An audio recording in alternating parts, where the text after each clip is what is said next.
This is episode 564. And today we're going to be asking, or I'm going to be asking you, what are you going to do with your life?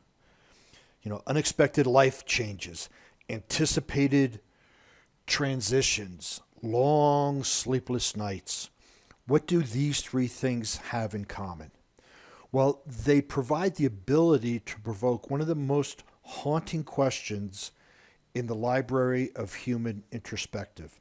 And that is, what on earth am I going to do with the rest of my life? This is a great time of the year to start asking that question as we approach the end of the year and the beginning to a new one. And maybe the rest of your life is so daunting that hey, I just want to get through January. That's great too. But if we don't have this clear end vision of where we want to go, we may be making decisions January, February, March, whatever, that do not align with that vision on where we want to go, and then we have to do more work to get back on track. So this is a great time to start asking these questions. So this is time to create a map, and the following, I'm going to go through these, are going to be 5 questions that everybody should ask themselves before starting out on a new path. And a new year coming up is very symbolic of a new path.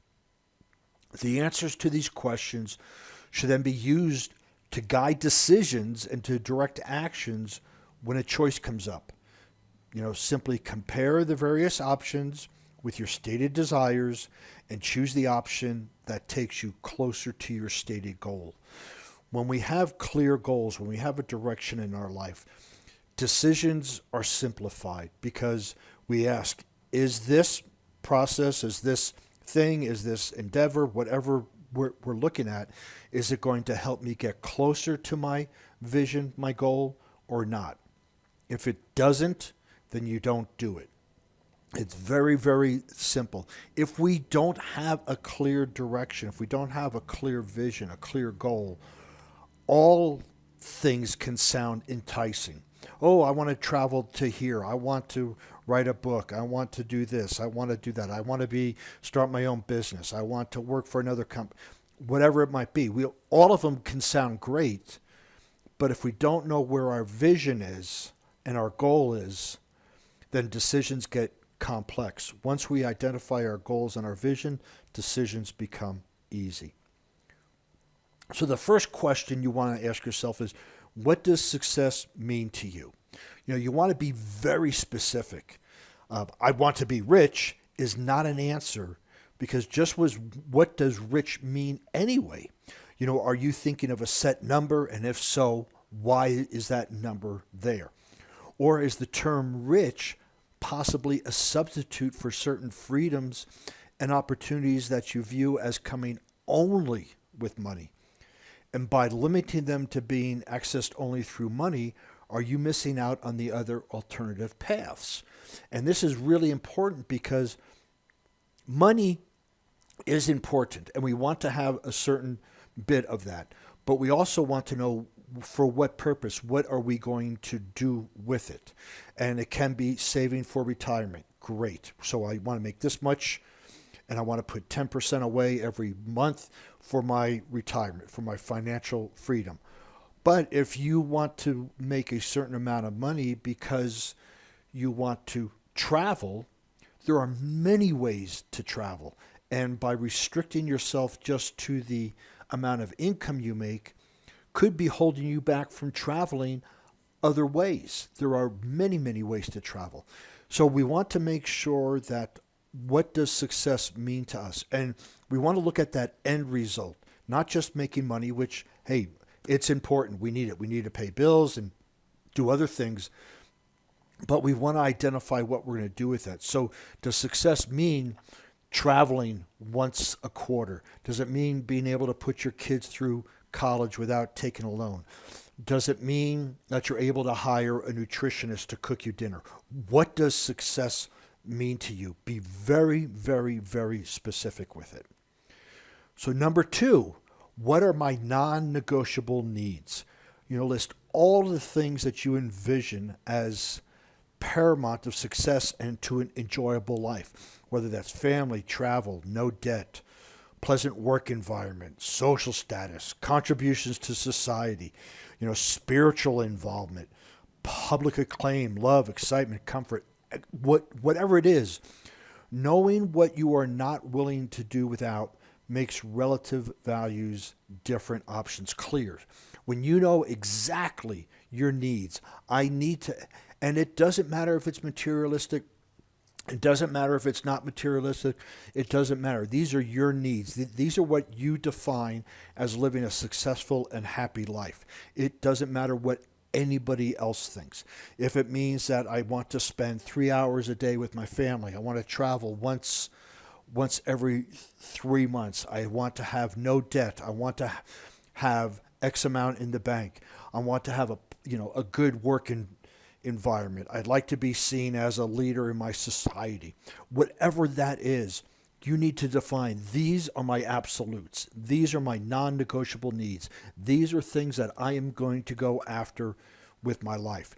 And when you know what those are, then again, everything else can kind of fall away. What are your non-negotiable boundaries? So needs are something that we want to have in our life. We want to have them. We have wants and needs, and the Rolling Stones, you can't always get what you want, what you get what you need.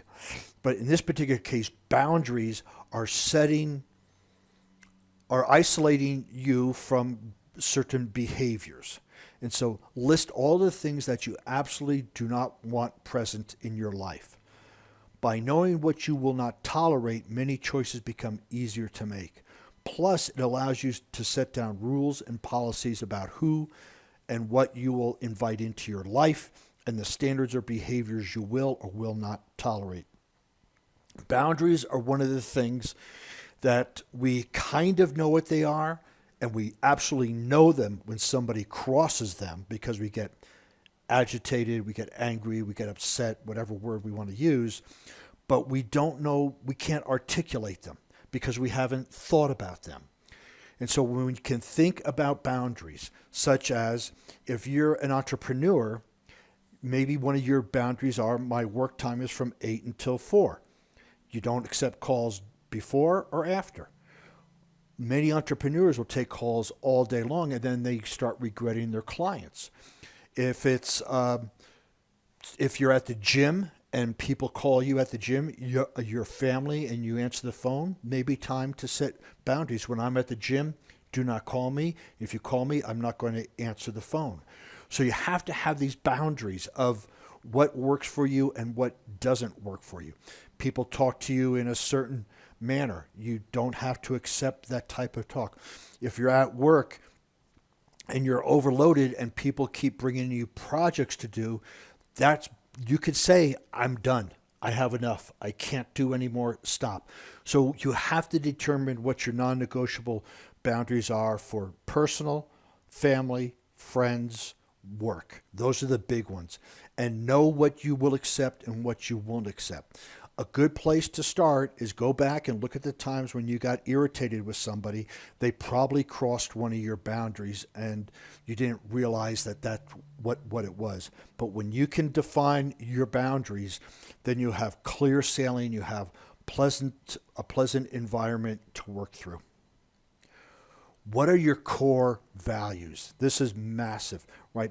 Spend some time searching your soul to come up with a list of your basic core values. There's even online assessments you can do.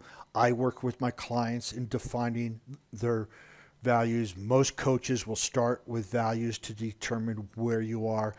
But knowing what you truly stand for is a vital component of good decision making. So our values do change, and I won't get into that at this podcast. But what are your core values? Do you value family? Do you value career? Do you value your health? And then you can kind of put them in order if you'd like to. But I would come up with 5 to 10 core values. That what makes life important to you? What's important to you about life? Could be relationships, could be work, whatever that is. Work with a coach, work with me, work with somebody, go online, do a values assessment, search, you'll find them.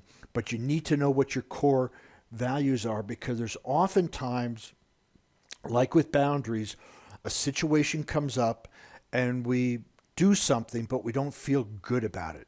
And that's usually because it goes against our core value, but we don't know why we don't feel good about it. And knowing your core values, you can say no ahead of time and not have to feel that uncomfort. So identifying your core values is essential with what do you want to do with the rest of your life. What do you want to be remembered for? This is not getting morbid like write your obituary, but that is a very, very good exercise. But what legacy do you want to leave here when you pass on? What do you want people to say about your life and say about you as a person? What do you want to be known for? What would you like your obituary to say about you? This is when we see the end. Steve Covey starts with start with the end in mind. Well, the end is your death. Well, it's a transition, but depending on how you believe it. So start with that. And then work backwards, right? Knowing where you want to end up makes choosing the path to get there and keeping track of your progress so much easier. So if you know what you want to be remembered for, do you want to start a foundation? Do you want to start a scholarship? Do you want to be remembered as a civic leader or somebody in your church or synagogue or mosque or whatever that is? What do you want to be remembered for? And this is not egotistical, like creating a statue of you, but when you pass away, you want to have touched a lot of lives. And those lives, you want to be able to influence those lives for the positive. And so that is kind of what you want to be remembered for. Were you a great fitness trainer that saved many people from operation or death? Were you a great real estate person that you want to be remembered for being compassionate and taking time to find the right house? Do you want to be a business owner and not only hiring employees and taking care of them, but inspiring other business owners? So what do you want to be remembered for? This by itself could take a weekend to reflect and contemplate on, but it is well worth the time. So, keep in mind that too often when faced with a major or even not so major life decision, we tend to either take the first decent choice that presents itself, or we allow circumstances to choose for us by default. Putting off the decision until the current situations of life sweeps us past this turning point. And not making a decision is actually making a decision. So as you can imagine, this is not the best way to get what you want out of life. But the options faced in life can be so wildly different that we can get confused. So by going through these questions, and wouldn't it be great if you had some kind of a roadmap that would help you which path to take? And that's what these questions are for, is to help you develop a roadmap.